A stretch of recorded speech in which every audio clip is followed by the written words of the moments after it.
সকালে ঘুম থেকে উঠেই চলে এসেছিলাম বাবার বাড়ি। কারণ বাবার বাড়ির কাছেই একটা বড় পুকুর আছে, ওই পুকুরে বাবা মাছ চাষ করে। আজকে জেলেরা এসেছে মাছ ধরতে।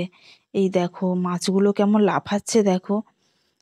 বাবা, বড় বড় কাতলাও পড়েছে, কিন্তু কাতলার অর্ডার নেই আজকে, তাই কাতলাগুলোকে ছাড়া হবে। আর এই দেখো এরা মারামারি শুরু করেছে। কাতলা মাছগুলোকে তাড়াতাড়ি ছেড়ে দেয়া হচ্ছে, কারণ ওরা ছোট মাছগুলোকে মেরে ফেলে মাথা দিয়ে। সেই জন্য দেখো তাড়াতাড়ি করে ওদেরকে ছাড়া হচ্ছে।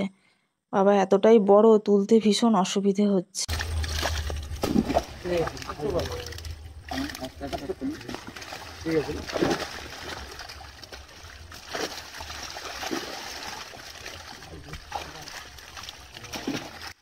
মাছ তোলা প্রায় শেষ।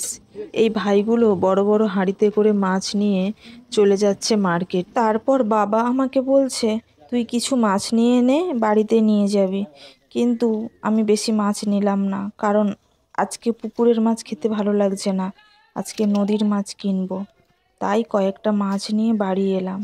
আমাকে বলছিল আরও মাছ নিতে, কিন্তু আমার নিতে ইচ্ছে হলো না।